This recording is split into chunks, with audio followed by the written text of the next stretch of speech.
Good morning students, कैसे हो आप सब। आज हम लोग चैप्टर फर्स्ट हिस्ट्री के 3.3 को पढ़ने वाले हैं। 1848 की जो रेवोल्यूशंस हुई थी उसमें कौन कौन से नेशंस जो थे वो यूनिफाइड हुए थे, आज हम लोग उनके बारे में पढ़ने वाले हैं। सो टॉपिक स्टार्ट करते हैं। यहाँ पर बताया गया है कि कुछ रिवॉल्ट्स जो थी वो 1848 में अलग अलग जगह पे हम लोग को देखने को मिल रही थी। उसमें बहुत सारे ग्रुप्स जो थे वो इन्वॉल्व थे। कुछ ग्रुप्स जो थे वो पुअर पॉपुलेशन से बिलोंग करते थे, कुछ अनएम्प्लॉयड लोग थे, कुछ पीजेंट्स थे, कुछ वर्कर्स थे, और ये यूरोपियन कंट्रीज़ के अलग अलग पार्ट से बिलोंग करते थे। ठीक है, 1848 के टाइम की बात हो रही है, 1848 के ईयर की बात चल रही है। उस टाइम पर जितनी भी रेवोल्यूशंस मतलब चलाई जा रही थी, या फिर ये जो रेवोल्यूशन थी जो किसके द्वारा चलाई जा रही थी, पुअर पीपल के द्वारा, अनएम्प्लॉयड पॉपुलेशन थी, पीजेंट्स थे, वर्कर्स थे, है ना। तो ये सारे एजुकेटेड मिडिल क्लासेस से कहीं ना कहीं बिलोंग करते थे। इनमें सभी में एजुकेटेड मिडिल क्लास जो थी वो इन्वॉल्व थी। ठीक है, और फरवरी 1848 में फ्रांस में एक बहुत बड़ा इवेंट होता है, और ये बहुत बड़ा इवेंट क्या था, कब हुआ ये इवेंट? फरवरी 1848 में। और कहाँ पर हुआ था? फ्रांस में हुआ था।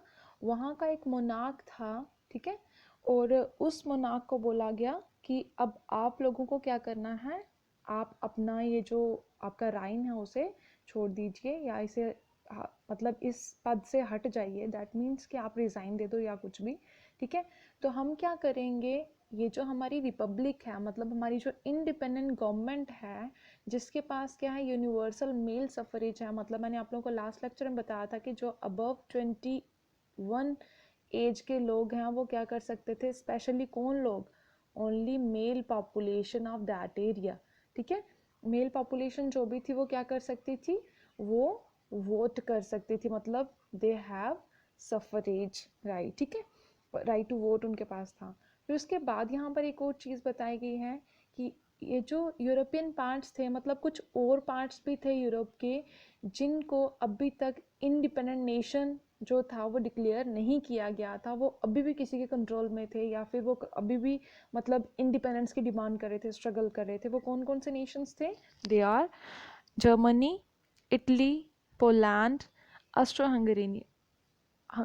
ठीक है, और उसके बाद यहाँ पर बताया गया है ये जो मेन और वुमेन थे वो क्या कर रहे थे, सारे लिबरल मिडिल क्लास से बिलोंग करते थे, या वहाँ से सारे लोग इकट्ठा होकर क्या कर रहे थे, डिमांड कर रहे थे। और ये डिमांड किस चीज़ की कर रहे थे? All are demanding the constitutionalism.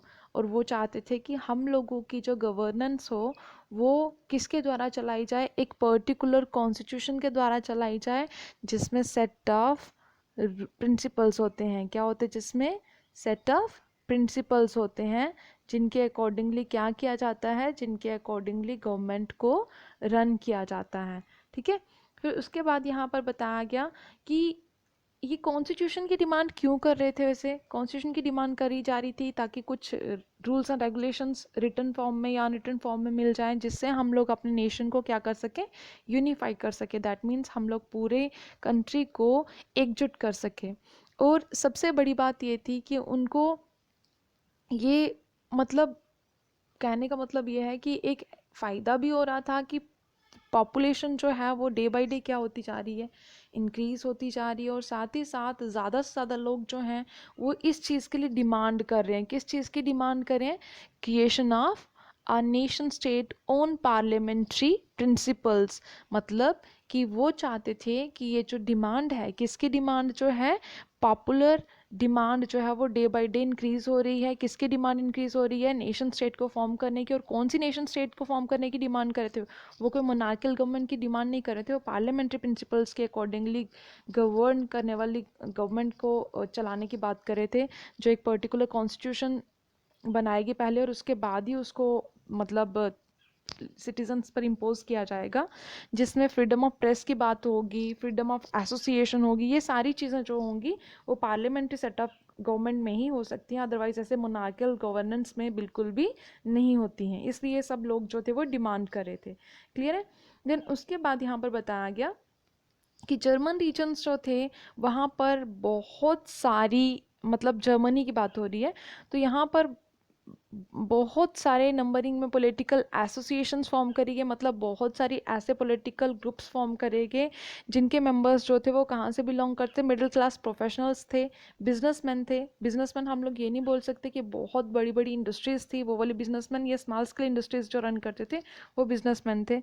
और कुछ आर्टिशंस थे जिन्होंने इकट्ठा होकर क्या किया था, सिटी ऑफ फ्रैंकफर्ट में ये डिसाइड किया कि हम लोग क्या करेंगे, to vote for all German nation assembly. हम लोग किसको वोट करेंगे, हम लोग अपनी नेशनल असेंबली को ही वोट करेंगे, सभी ये जितने भी जर्मन पॉपुलेशन है, ठीक है। और उसके बाद 1848 में 18 मई को क्या किया गया, 831 इलेक्टिव रिप्रेजेंटेटिव जो थे उन्होंने मार्च किया, किसकी तरफ, एक प्रोसेशन किया, एक जुलूस निकाला जो कि फ्रैंकफर्ट पार्लियामेंट की तरफ चलना उन्होंने शुरू कर दिया। फिर उसके बाद यहाँ पर बताया गया है जब उन्होंने ये प्रोसेशन किया, मतलब जुलूस निकाला, उसके बाद वो कहाँ पर गए थे, फ्रैंकफर्ट पार्लियामेंट की तरफ उन्होंने जाना था, चर्च ऑफ सतपाल, ठीक है। ये आप लोगों का क्वेश्चन जो है फ्रैंकफर्ट पार्लियामेंट वाला, उसमें ये आप बुक से ही अपना आंसर जो है यहीं से एडिशन कर लेना, ठीक है। उसके बाद उन्होंने बोला ये जो लोग जो